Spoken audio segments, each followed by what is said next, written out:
Welcome back, everybody. I'm here with JP. We are with the Star Wars CCG graded group update for June of 2026. These are some wild times, JP, that we're living in. Yeah.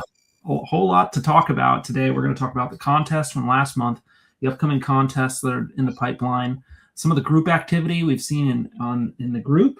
We'll also give some kind of our hot take on the craziness that is PSA, of course. We also want to talk about some grading stats from last month, and then highlight more of a curiosity piece on PCG card grading. So we will wrap up with that, but let's start off like we always do, right? Contest last month was capital class starships. JP, do you want to kick us off here with low ball? Oh, yeah. Well, that's my favorite category. I know. That's usually the one I usually submit in. And if you can't win in low ball, you're not trying. Anyway, it was a pretty good month. Everybody had some good showing. But low ball was taken by Jeremy Christoffel. He had a nice showing with the Imperial class Star Destroyer PSA 8 and an Avenger, which kind of is a really fantastic, cool, beautifully. Oh, it's so cool. And it's showcased well in a slab. So that was also PSA 8. Jeremy wins. He wins the CGC 9 Vader's Tie, which is a pretty cool looking card. Yeah, I love those slabs. CGC is like starting to be my favorite slab now. This is a cool one. I would have kept that myself. Very good stuff. Yeah. Interestingly enough, though, side note, right, about the low ball, maybe we should speak to that too. Well, it was unique. I think was the other one we talking about. So technically, Chris, I forget my pronunciation, right? Bolu. Yeah, so I've been pronouncing it Bolu. Yeah, because the two French words "beau" for pretty and in lieu of "lou," but it may be different. We may have to check in with Christopher. But yeah, so he actually would have just taken the low ball with his PSA 6 Corvette, but he submitted under top pair. Both of them tournament foils. They're both beautiful cards, and so yeah. So what do you think of that submission? I think low ball is the sleeper category that too many people are sleeping on or missing or just overlooking completely, when I know a lot of you could be doing well in this category. You're just Agreed. Too scared to put it down there for whatever reason. I have no idea. But we've seen some crazy low stuff. I mean, you remember that ultimate low ball contest we did? We were seeing ones and twos and threes. I'm like, that's actually kind of cool. It is. I think it's awesome. People are almost ashamed of it, or they're looking for ways of like getting rid of it to upgrade, which I understand it's your PC, but man, they're beautiful, even if they're ones and twos. And there's an odd premium to getting a one, because like to get the one means it actually got accepted to grade. It wasn't saying like it was altered or like can't grade, right? Like there's a lot of things they can just rule out and be like, we're not going to grade it. Right. So to get the one, to be like, okay, it actually is a gradable card, but it's just in terrible condition. Right. Kind of makes you wonder what led to that decision, but I don't know. Yeah, of course. Yeah. That's another thing too. How'd you acquire it, or did you send it off for grading? And it's like you thought it was going to be a 10. You're like, a 1? What happened here? The guy must have been going through a divorce and somebody shot his dog. They spilled their coffee on it or something. Crumpled it in their pocket and then put it in. I don't know. I have a personal question. I probably mentioned it in other videos that we've made, is that I don't know how to damage a card to make it exactly 2, because I will have a Tanika Sisters, PSA, BGS 2, something 2, just because that card just screams 2. But I'm afraid I'm going to go too far and make it a 1, or it's going to come back a 4. And I'm like, what kind of a note do I need to, I need to put in another personal check and say, hey, here's another $100 for this dumb grade. Make it a 2 for me, please. So, yeah. Well, from what I understand, like if it has any like kind of crease like in it, like something that showed at some point it was bent in some way, it's like an automatic 6, right? Or right? So like we're talking creases, we're talking faded corners, we're talking bad edges, but like I What don't know about a if hole? You think putting a hole, like a pinhole in it? I know some of the vintage baseball cards that but then putting they a could pinhole in it. put altered, right? They could say altered, right? I Oh, don't know. They could modify it somehow. Now it's different in currency. Actually, odd fun fact: they used to poke holes through some of the old currency. Like sometimes you can find like a pinhole because they would stick a pin in it and put it like on a string. I have wow. no idea. They did some weird stuff, or they thought it was bad luck on $2 bills, so they ripped the corners off of them because that was just like an old wives' tale. Like, oh, rip the corners off $2 bills. So a lot of $2 bills have corners ripped deliberately. Some of them have all four ripped, which Oh, great. Yeah, that's a it's a beautiful, whole nother beautiful ballgame. banknote. Yeah. All right, so yeah, so congrats, Jeremy, on low ball. Let's chat about unique. So Yeah. in my mind, it kind of really down to Cam and Robert John, but very different reasons. Cam, close to my heart with HGA, of course, and getting an 8.5 on a PSA for that independence. It's kind of obscure, kind of odd. Really? Right? You don't see many of those half grades, right? That means two graders were like, no, it's a 9. No, it's an 8. Like, they're like, Yeah. 5. They couldn't come to an agreement on it. So it's like it's 8.5. Yep. But yeah, Robert John's PSA 10 with the Japanese Curling Corvette, error and non-error. I don't know if anybody else has those. So no. Even I don't have those. I think I only have it in a 9. Same here. And I have a BGS one with the error that's a 9.5. So even I don't have that. So I think that's pretty interesting for sure. It is super, super hard. And to have them both and to really say you've got the complete set, you have to have both of them. So fantastic showing, fantastic submission. I mean, even hats off to Cam. I like what you both did. When Cam's entered a submission, it's over. It's something you're gonna have to pull out of your hat, like what Robert Johns did. So good job, guys. Yeah, some deep bench there. So Robert, we are offering you a Gold Squadron 1 Reflections 2 foil slab should you decide to accept. And if you don't, then power to you. Top pair, JP. We got a bunch of top pair submissions, didn't we? We did. That was the majority this month. They were all pretty good showings. You guys are out on the site. You can kind of see what all the submissions were. But inevitably, it's for top pair. So the first thing we're going to look at as judges is who's got the highest grades. And of course, Will Tarbox. He's the only one that submitted really double 10s for top pair. With his Devastator, which is like everybody's first favorite Star Destroyer, and then Tan of 4. So Tan of 4, also PSA 10, both beautiful cards, both slabbed really nice. And ironically, as your prize, Will, congratulations, is a Japanese Curling Corvette, PSA 8. That's right. Fantastic.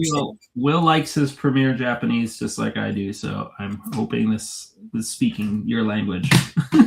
Congratulations, everybody. So another good contest. And for the month of June, which I already launched, forgive me, it was a few days posted late. I had a lot of work stuff going on for the last 2 weeks, so I've been kind of playing catch up myself. But is anything Boba Fett? Based on popular demand from the poll. So anything Boba Fett, his blaster, his ship, right, himself, maybe the autos, anything goes Boba Fett. So I want to see your Boba Fett stuff. I know you guys got it. July, we have Cantina Alien themed cards. So we're looking for aliens within the Cantina. That includes effects and interrupt aliens that are in the Cantina if they're in like the image, right? Or it's speaking to them being in the Cantina. So there should be a bunch of stuff in there. And that ranges from common, uncommon, and rare cards. So hopefully we can get a decent showing for that. Even location, Cantina would count, right? Yeah. Right. Well, I guess there's aliens in there. Yeah. There is. Yeah. I would count that. Yeah. I would count that. It's such a good category. I can't wait to see what pops out.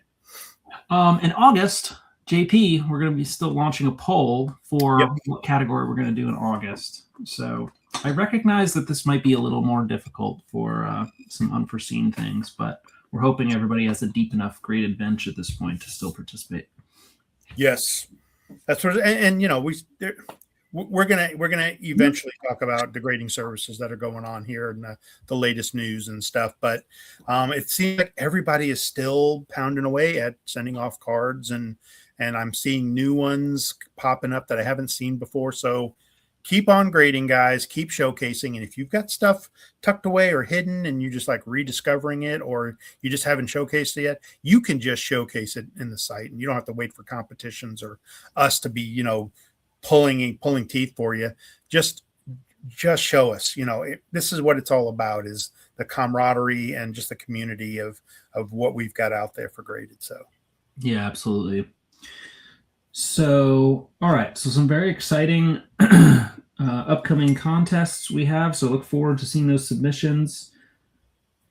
Give us a round the horn on the Facebook group updates, JP. You got it. This was one of the highest months of activity. Looking at the admin reports and the growth, we've had a really good month.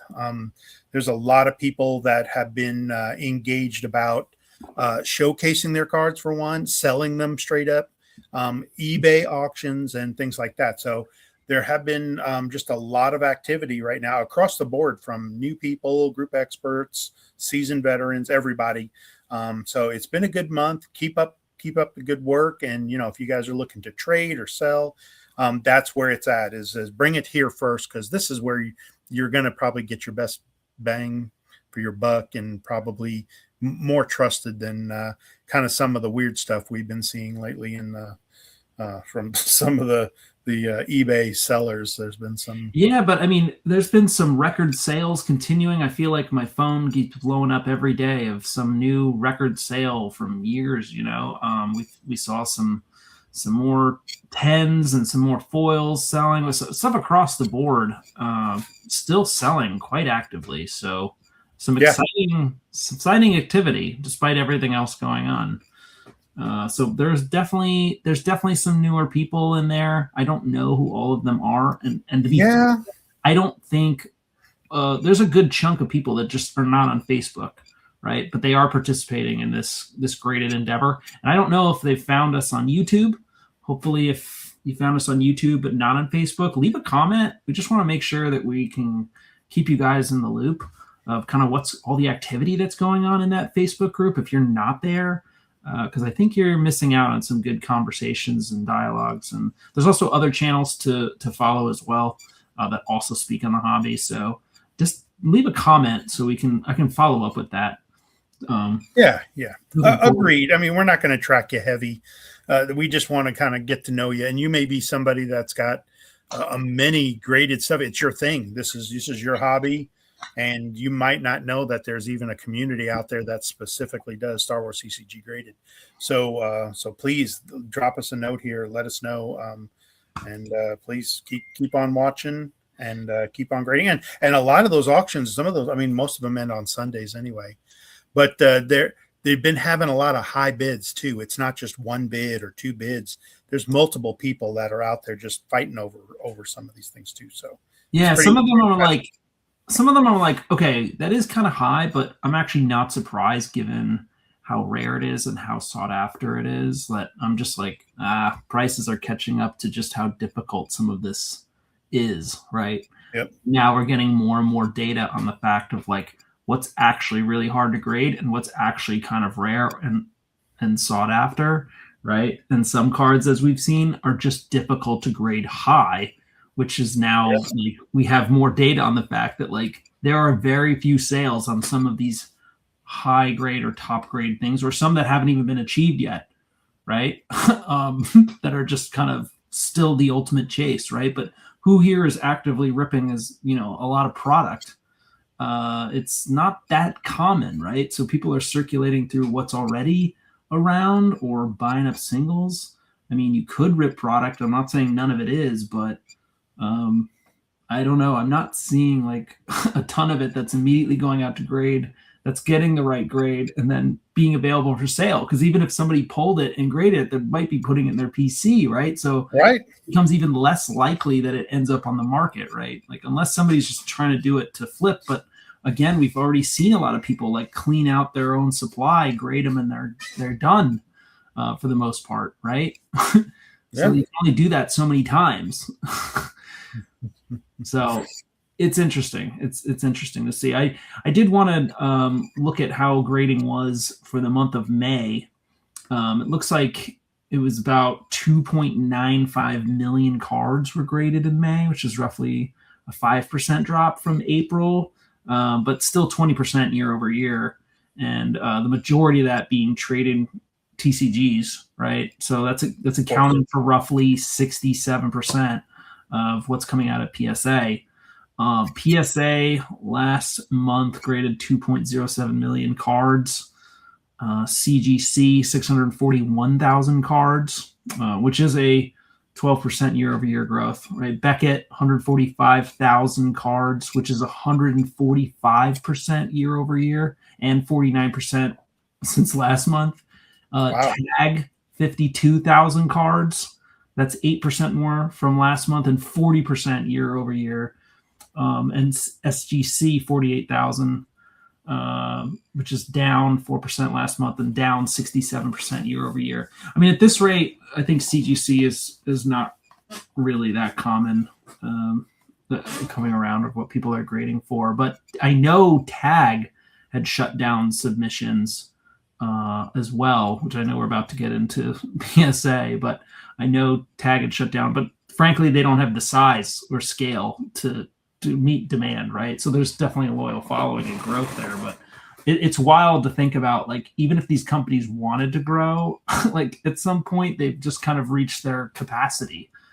I don't know if I've ever seen grading demand across different TCGs and sports and everything combined, like as high as it. This is just mind blowing. I don't know if we're going into some sort of renaissance or if this is like a doomsday scenario where we just have all the corporations that are buying up like hundreds if not thousands of cards and pumping them out to these grading companies like so hard, like there must be so much liquidity dumped into these companies like at once. Like there's a lot of capital flowing here, like I don't think these are individual collectors. We're talking these arena club people like you were talking about. I'm getting more and more ads for these sort of like mystery packs, right? Like different things, right? And like some of them are quite high, but it's like almost as common as seeing the like Kelshi thing. I think it's turned into like this pseudo gambling kind of thing, which I mean, let's be honest, like ripping sealed product kind of is always a little bit of a gamble, right? It's just, it doesn't say lotto ticket on it, but to some degree is like we've accepted that there's an element of gambling here. But this is just wild. I don't know what your initial thoughts are. Yeah, well, a few things. I mean, first of all, it's great to be in the hobby. Right now, it's just exciting for however you do it. If you're there to collect sets, collect specific things, to just grade, put in your PC. I will say it's just like it's an interesting time. Like you said, is it a renaissance or is it about a doomsday warning? But I will say, I've said that, Star Wars is coming up to its 50th anniversary next year. But I mean, this week on Friday, SpaceX goes public with their stock. So, I mean, that's going to like change the industry for a lot of different things. Yeah, it's going to be people that weren't interested in space. They're going to start getting interested in space. So it's going to have some kind of a ripple effect that comes over to Star Wars stuff. So we're in that realm of Star Wars stuff. So be ready to see on June 12th when SpaceX stock goes live for $135 a share.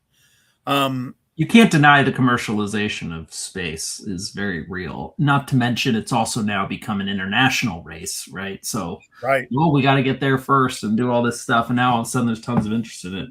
So yeah, a lot of money dumping into it. That's very interesting. About. That's wild. I don't know whether I want to dive into that or steer clear of it. I have no idea what to make of it. Well, I'll also add, since we're on the subject, my son in Florida has done a couple of shows, and he does vendor tables left and right now. So he sells cards, and he said, man, Pokemon and PSA are husband and wife. He says everywhere you look, he says the show, which was supposed to be 50-50 sports and TCG, was like 70 or 80% Pokemon. And he says there's really, I mean, there's very few people have binders out where you can buy raw cards, but cases and cases and cases and cases. Every table's got 3 or 4 cases straight up graded Pokemon. So they're running the industry, and they're the reason why we're 10 million cards, backlog for PSA, and they have to shut down their value submission. So, well, that's like we talked about earlier with the GameStop agreement. I was like, great, now we're gonna have like twice the amount of cards coming in. Maybe it's more than that, now, but there's no way individual collectors are, processing these cards out like a machine, right? Like, I don't know the budget of everyday collectors, but the majority of them aren't sending out like hundreds and hundreds of cards a month. Nobody else can do that, right? So I think by making something like a GameStop or, before we even talk about like the arena clubs and extra, right? Like you're talking about somebody who wouldn't pay for a subscription, doesn't know how to grade, or just like doesn't want to go through the headache. They can just walk into a place and be like, oh, submit it for me, right? Like I knew you could do that out of an LGS, but a GameStop is like a well-recognized, like branded place that's like everywhere, right? It doesn't have to be an obscure local game shop to do it. And you have to like kind of be aware of it. Like you just hand it to them and they figure it out, right? Like it's hard to kind of beat that accessibility wise, Yep, it's true. Okay, so the elephant in the room, right? PSA shut down taking submissions. Now, I did read that by the time they had shut it down, right? This was like from a source who had somebody inside PSA. They had a meeting and they found out that they had received an additional 7 million cards by the time it was cut off. So now that backlog of 10 million is well around 17 million cards in backlog, right? Like that's absolutely mind-blowing, which means at a minimum, those people won't see their cards till spring of next year. Correct. Right? At a minimum. Right. It could be more. Right. Realistically, I think that's going to be a little bit more. I think they're looking at like 13 to 15 months, like really, which is just that reminds me of currency grading. You send something out and you get older and you're like, oh my God, I'm getting something back. I forgot I even owned that. Yeah, right. You just forget. You don't get any updates. You don't know what's going on. Nothing changes. So you just like, you grow old and then you're like, oh my God, I'm getting something back. I'm going to be changing addresses. So I have 8 submissions. That becomes a problem, right? Make sure you get that sorted. 8, yeah. So I got 8 submissions out, and like the one from January or February is just now hitting assembly. So like I wanted to get in also before they shut it down all the value. So I'm sending in cards for me and my boys too. And so we had some pretty large submissions. Well, it didn't even give me a date of when it's going to be returned, and it's going to be in the spring of next year. So I'll be living in a new home. I won't be living in this current address. So I'm going to like have to intercept it or talk to them and say, hey, it's going to a different ship too. So I had, I have 5 out right now, but I had a TCG bulk 65 that they received January 13th.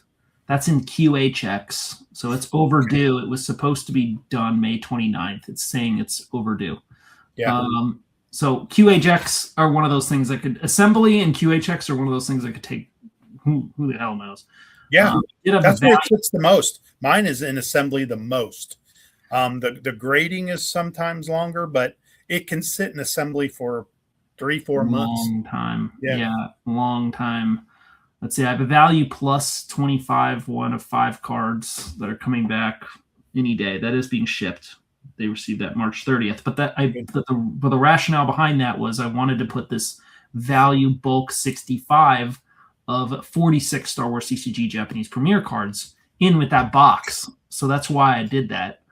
So I had only 5 cards in that value, so I could get that accelerated. That one is in grading, but it says it's going to be done August 14th this year. But I don't know if I believe that. I'm sure that'll be closer to like late September or October at a minimum. Yep. So I did. I received 2 submissions back from them, and one thing I've noticed that was different is normally I have to sign for it if it's FedEx. Now they just leave it at your door. The last 2 submissions I got back probably a week ago and 2 weeks ago from like December were they just left it at the door. They scanned it in and said delivered. Normally I've had my submissions to PSA run in the hundreds. I have always had a sign for them. That's interesting. And you didn't have like a manual, like, do you sign for this to not have to sign like moving? No, sometimes you can sign waivers that say I accept my signature in advance. I would have done that. I would have done that a long time ago. I know their liability and their risk factors. I would assume they should make you sign and say you signed for it, or somebody at that address signed for it. So whoops. And so I would say there's some places I lived, I would not want that waiver signed. Like I would want to be there to sign for it. Correct. Yeah, same here. I wasn't expecting it. I knew it says, FedEx is out for delivery. It's going to be there today. And I'm like, okay, I'm just going to be sitting listening for the doorbell and or have my hand on the door. And I heard the truck pull up right in the front. My dog went crazy. And so I headed downstairs, no doorbell ring, no anything. And then the truck took off and I'm like, what happened? So I opened the door and packages are sitting there. So,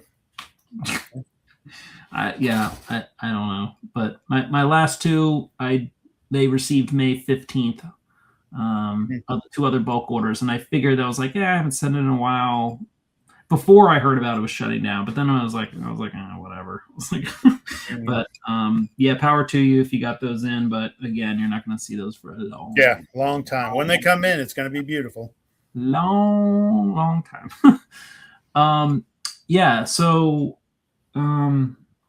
there's been a lot of like speculation and chatter as to, well, does this mean now that the cards that are within PSA slabs are suddenly worth more, right? Because now it's like harder to get them, right? That is the open-ended question that everyone's asking themselves. I haven't seen anything that resembles that sort of mentality shift or panic, if you will, yet. I mean, not yet. Yeah, not yet. There's surely a lot out there. It'll just be more annoying for like registry sets are probably going to be slower to change for a long time. Probably. Right? Like you're just going to have to wait even longer. I think it might just kind of bring things. I wouldn't be surprised if it slowed down sales for a little while, if it meant that people aren't getting things back to sell.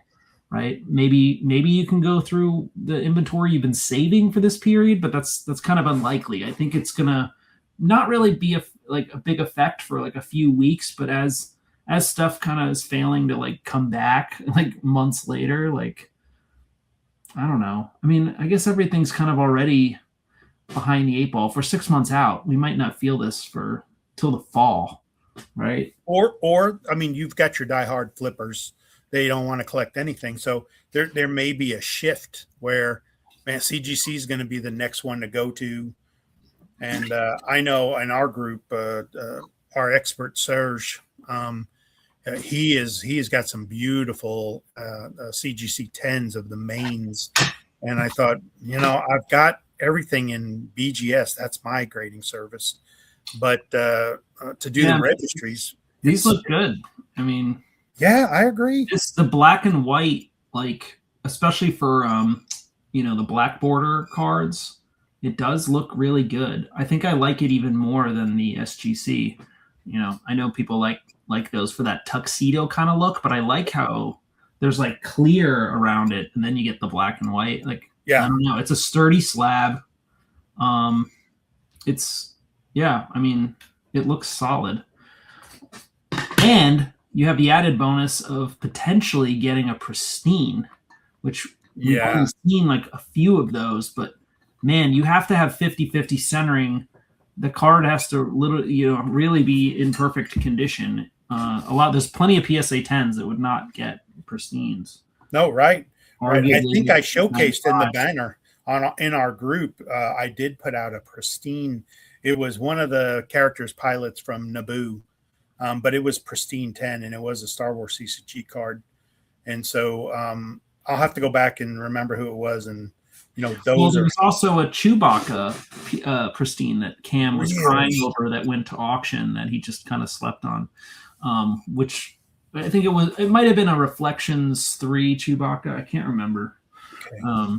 But still, it was pristine. And I mean, at least in the Pokemon world, like even a CGC pristine, like even if the other grades don't do anything, it still should command like another 25 to, if not 100% more than a PSA 10, just because it's so much stricter. Agreed. Harder to get from the English cards, right? So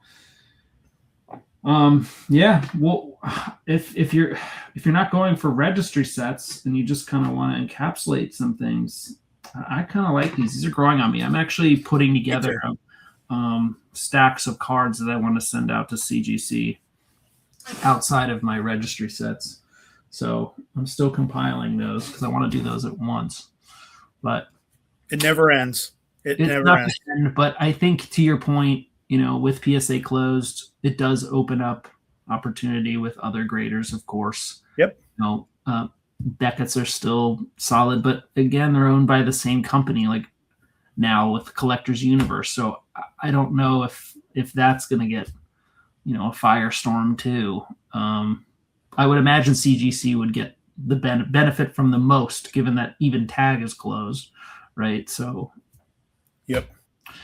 Opening the door for them, but this does nobody really knows where this is going to go, right? Like nobody's really predicting. It's more of just an annoyance, right? I mean, I'm appreciative that they are extending the subscriptions for an additional 3 months, so you're not like paying while you can't do anything, because I'm not paying $80 a card to grade any of these. Like I'm just not. Like even 25, frankly, is just kind of rough. Like. And since they moved that minimum to 50, I don't know if that was a temporary measure right before they closed it, or if they're planning on just keeping it 50 moving forward because they can. Yeah. Like it doesn't change the liquidity and flipping value. But if you're not a flipper and you're not trying to do that or really set on the competitive registry set, which unfortunately I signed myself up to, then there's really no reason to be, force yourself into that box, really. True. There's just not. Like if you like the way the Beckett's or CGCs are, I like that they actually have some of the half grades and you get a little more information on the card. I think that makes it a little bit more exciting instead of playing this game. But I mean, look, if we could wind back the clock, right? I don't know what we would have done, right? Would you have started any of these PSA sets had you known this is where it was going to go, just like up in price? Well, honestly, I mean, I almost can safely say I was the first one that was sending these cards in to be graded. PSA didn't want to have any part of it. They were just barely doing Magic, and when I talked to their customer care folks, they were like, we are never doing anything else. I said, we are just going to dabble a little bit in Magic. And so I was forced to use Beckett. They were the only ones that were grading Star Wars CCG cards. And it's getting to the point now where it's like 20 years ago. So it's so crazy. Yeah. And so, but I was getting them, a grade was $6 a card. And I was like losing my mind over that. I was like, that's so expensive. Then because you're assigned an account executive. And then he says, look, you've done so many. He's like, you're up around 500. They said, we want to keep you grandfathered in, but they're going up to $10 and we have to charge you $8 a card. And I thought, I am done grading these stupid cards at $8. Who's going to pay that? Are you kidding? I would have had every single one of my cards. I would have paid $8 million to have them all graded at $8 a card. Look, now I'm paying $42 a card for the shipping and the insurance, and it's so stupid. Well, so yeah, I mean, over time we've seen the prices increase to grade them, but the problem is if you don't get a high grade on it, you get punished even more, right? Whereas like you grade a card for $8 and you get an 8 on it, Okay, it's probably a wash, right? But now you get an 8. You just ate like $25, right? Like you just ate it. Like, and even a 9, right? Like I have 9s that I actually am taking L's on because the price I have to sell them for is just like the demand's not there, right? So I'm selling it at the cost it was to grade, so the card is worth nothing. I mean, at that point, it's just straight up loss all around between ripping the box, right? $100 for the box to get a $30, $20 rare card. You grade it for $25 plus, shipping or whatever, right? So let's just say it's like 28. Fees, then you get the 9. Now you sell it for 25, and then you get eBay fees, right? So, and then after shipping that, you make $15 after you just spent like 150. So it's like you're just eating it left and right. True. But don't put your mindset as the flipper. I know there's a lot of flippers out there. How I like console myself with that, and I think I said it in one of the first interviews with Mark, is that I'm a collector first. I don't sell. I don't barely trade. So everything I do comes into my collection anyway. I hate seeing anything under a 9 because my goal is to have 9 or higher. But I don't see it as the value's less now. I just see it's just another card for my collection. So that's how I justify it. I honestly, I mean, because I do sports cards too. That's where my mind goes crazy of like, oh man, I just lost $100 or I just made $10,000 is because of the grade. But with Star Wars cards, I don't even think of the value on it. I just tuck it away and put it with the rest of them. Yeah. Well, yeah, and that's to your point. It kind of goes to where your like passion is, like what are you actually collecting versus what are you okay with, like kind of dabbling and then moving around with. Yeah. Like I've just eaten it left and right with the Lorcana stuff and whatever, but I'm getting the entire set in a 10. So like if I have to grade the same damn common card 8 times, I will. I know. A crazy loss. Like I know I'm going to eat it to try and grade a stormtrooper, right? Or, some lift tube, right? I love it. It's not worth anything. Like you can't give that card away. But if you want to get it in a high grade, you're going to have to do it again and again and again. Right. And just pray, right? So before you know it, you've just spent like hundreds of something dollars to grade a 10-cent card at best, but I'm going to keep it. You're going to keep that one, right? Assuming you get it. If you don't get it, then you're just still eating more and more. And you may be the only person doing it too. So it's your hobby. Probably, it's not like there's millions of people are doing the same chase and the same hunt. When you say you're turning in a lift tube to try to get a 10, I hope you're not getting this anxious. There is another lift tube. It's like, oh my gosh, I got to be the first one to do it. That would. Well, you have to do it Rebel and Imperial, so I got to do it twice, right? Let me tell you, I sent in Luke's land speeder. I don't know how many times.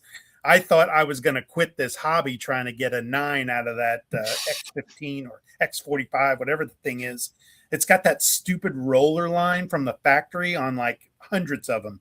And I looked on them, and every time I looked at it, it had that line. I couldn't send it in.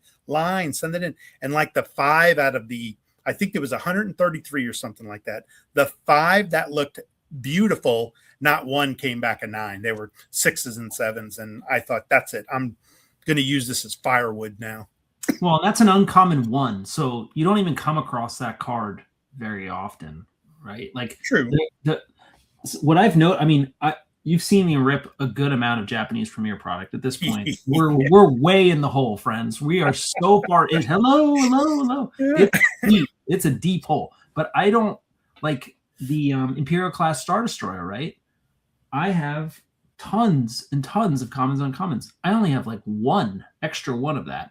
Like I just don't come across it. I just don't rip it. Like Luke's X34 Land Speeder is an uncommon one, and like these are more rare than some of the rare ones in my mind. Like I've seen a few times, certainly less common than the rare 2s, right? In my mind, it just blows my mind that this card's worth nothing, but it's really hard to pull it And you just don't come across it that often. And there's a few other uncommon ones, like, and you can tell, like, I can tell when it's an uncommon one because I'm just like, I don't see this card very often. Right. I know I don't have extra copies of it, right? Like, if I had an extra copy of it and it was single, I've already sent it out for grading. So, like, there's a good amount that I just don't have. And I'm like, I have this in an 8. I need another one. But I'm like, surely I have one in here somewhere, right? You would think the thousands and thousands of commons and uncommons I have in there, but I just don't, which is like, if I don't have it, I was like, there's probably not that many like floating around. Like I guess some people have boxes of these, right? But I don't know why you would. Probably just sell them in a bulk lot or something, like what. I don't know. I wish I knew like the print rates of some of these a little bit more detailed, or the pull odds of pulling specific cards. I know there's like talk of like, oh, you can map this and that, but like, I don't know. Mapping an uncommon one is a little different than figuring out what rare is probably likely to come up. Agreed. I just find that interesting. Maybe one day we'll have the full knowledge of that. But yeah, I feel I feel you on that. So yeah, best of luck to you out there. We'll keep an eye on things. I'd love to hear your hot takes on those. I'm sure everybody has an opinion. Everyone's kind of freaking out. But I'm not really freaking out. I think, they'll come back. People will get their cards back. We'll pick up where we left off. If anything, it might make it even more in demand, sadly, just because of this craziness. PCG card grading. So this has been Rudy Alpha Investments has been chatting about this, and he's, venting about, the other grading companies out there having crazy prices, crazy turnaround times. And, Rudy, like I'm sure everybody knows of this guy, right? He's the guy with like, houses filled with Magic cards and Pokemon card, like just cases and cases, like he's swimming in them, right? He's kind of a sarcastic dude, right? But he follows sound financial principles to make his decisions. Right. He doesn't play into the FOMO or the craziness. He loves buying up things that everyone else is sleeping on or doesn't want or doesn't care. And because of that, he holds on to these things until everybody does. And they're like, holy crap, this is actually quite uncommon, or I really want this. And then he sells them, right? I'm sure you've seen his stuff, but he has his own grading company, right? That's been growing aggressively in his little circle right now. I haven't seen any of these PCG gradings with Star Wars CCG, but I figured we'd just chat about it to see what your guys' thoughts were, if you've seen the slabs, or if you've heard of him talking about this. But they do something kind of interesting. It was started in, well, let's see, I guess he acquired 69% of ownership in September 2023. And it seems like he's kind of like a small little loyal following, it sounds like so far, but it has been growing significantly, and they've continued to open up more offices, and they have they do metal labels, and they do put on subgrades on it. But did you get a chance to look at the slab itself by chance? No, I haven't even seen the slab yet. So yeah, you can look it up real quick. It might be actually kind of harder to find, but it's got these like little semicircles of the subgrades on them on the bottom. Now, there's no denying, look, if you're doing this for liquidity, right? Like jumping into a new grading company is probably not the right answer, right? This would be for your personal collection. But they do have Gem Mint 9.5s and 10s, and they do have pristine levels, so they're kind of like perfect levels, but really, really fast turnarounds and fair pricing. Regardless of the card you send in, it's like the same fee sort of idea. So I wanted to bring this to attention because, we come across some of these new gradings, and there's no denying that card grading is growing. And it seems like literally anybody who starts one of these automatically is gaining like traction and ground where it's going, assuming that, upper management has some sense of business. Right. All right. So sad to say HGA isn't around, but there's so many other grading companies. There's AGS, right? We've seen, there's some other foreign ones like Ace. goodness, there, there's What's the one out of Canada? Isn't there a KGC or something like that?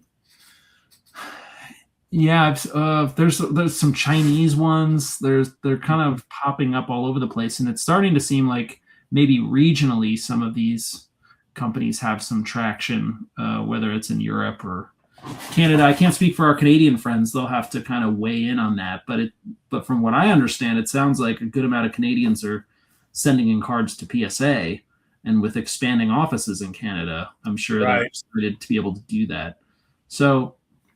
I don't know. I'd love a hot take. I'd also love to see one of the slabs in person. I kind of like the idea of like trying to have a more premium slab because there's something to be said with even these CGC slabs. Like, I don't know. I kind of like them. They're growing on me. I don't know how partial you are to sharp corners, kind of soft, hard corners, or really rounded corners. I like the look, and like when I started putting stuff in SGC too, that looked like you said, tuxedo looking. But CGC, it just looks like everything's all floating in there. It's just a very clean slab. It's super, super durable. So I'm not afraid to scratch it. I mean, of course, I put all my grades into graded card bags and things like that. I think it was Andy Talaga that says I take my cardboard then I put it in plastic, and I take my plastic and put it in more plastic. And I take all these cardboards and plastics and plastics and plastics, and I put it in another cardboard box altogether. And so he went down this whole long list of all the garbage we do. We protect the slab now from getting damaged. Oh, yeah. We've all seen those goofy videos of people encasing their slab cases in a big acrylic case of slab. Yeah. But I will say I do like how CGC and PSA, like you can put them next to each other and they're like almost the same. Like they almost fit the same. Now, granted, PSAs have like a kind of a flat top and kind of sharper corners, but the CGC size-wise and from a storage standpoint, they're very, very close. Well, they don't mate, right? They don't mate up to each other, right? No, they don't mate perfectly, but darn, they're pretty close. Like you can store them together and they'll seamlessly just kind of fit in, next to each other. Unlike some of the other ones that are clearly a different size, like SGC is significantly bigger, right? And Beckett might be a little smaller or harsher on the corners, it's right? Thicker. Yeah, it doesn't hook up with anything but Beckett. Yeah, I mean, from a displaying standpoint, if you're going to put things next to each other, it's really not going to look as far off. But, everyone's got their own quirks on it. I'd love to hear of what other grading companies like people have tried that are outside of the norm and what their hot takes are, or if they're just doing something for their personal collections that we just haven't seen because they don't sell them, right? Like I don't plan on selling my HGA one. So I'll have some, but you're not going to see the majority of them. In fact, there's some that are sitting in a box. I don't know if anybody's seen them, but they just, to me, they look so cool. Like I'll never get rid of them. But yeah, I'd be curious to hear what other quick takes or maybe we should do on another card grading company, or if anybody else has tried something out and had a good or interesting experience to share. I'd love to hear about that. With that being said, I think we can wrap this up here. And I'd love to see everybody out for the contest this month. Again, anything Boba Fett. And we'll see you out in the group. JP? Sounds good. Hey, don't forget to see the Mandalorian movie. We'll probably be chatting about it next video. Yes. So hopefully JP will finally see a Star Wars movie in theaters. Once again, you need to take a day off of work if you have to. No, it shouldn't be that bad. Just go out, just find a night and be like, I'm going to go out. See it in IMAX if you can. Just the scale of things are very different. On that note, before we do sign off, I know they're planning on bringing back the original trilogy for like the anniversary, right? In IMAX. They'll have it available on IMAX. So we'll be able to see the Star Destroyer come over our heads, right? Like in that massive screen. It's going to be stupid. Stupid. That's going to be wild, right? Like I can't wait to see that. So I'm very, very excited about that.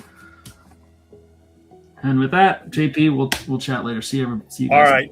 Good talking with you, Kyle.